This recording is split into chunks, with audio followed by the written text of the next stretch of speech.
మాజీ మంత్రి జోగి రమేష్ ఇంట్లో సోదాలకు సంబంధించి అగ్రిగోల్డ్ భూ కబ్జా కేసులో అరెస్టులకు ఏసీబీ రెడీ అయినట్టుగానే కనిపిస్తోంది.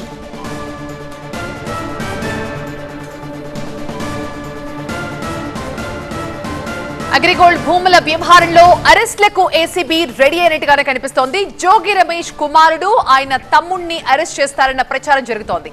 ప్రస్తుతం జోగి రమేష్ ఇంట్లో 2.5 గంటలుగా ఏసీబీ అధికారుల తనిఖీలు జరుగుతున్నాయి. మొత్తం 3 ఫ్లోర్స్ లో ఆయన ఇంటిని ఆధీనంలోకి తీసుకున్నారు, తమ స్వాధీనంలోకి తీసుకున్నారు అధికారులు. 15 మంది అధికారులు ఏకకాలంలో ఈ సోదాలు చేస్తున్నారు. ఎన్టీఆర్ జిల్లాలోని ఇబ్రహీంపట్నం నివాసంలో ఈ సోదాలు జరుగుతున్నాయి. అగ్రిగోల్డ్ భూములను కబ్జా చేసి అక్రమంగా రిజిస్ట్రేషన్ చేయించుకున్నట్లుగా మాజీ మంత్రి కుటుంబంపై పలు ఆరోపణలు వచ్చాయి. ఈ నేపథ్యంలోనే ఆ రికార్డులు, డాక్యుమెంట్లు పరిశీలించారు 15 మంది ఏసీబీ అధికారులు. జోగి రమేష్ ఇంటిని పూర్తిగా తమ కంట్రోల్లోకి తీసుకుని ఈ సోదాలు కొనసాగిస్తున్నారు.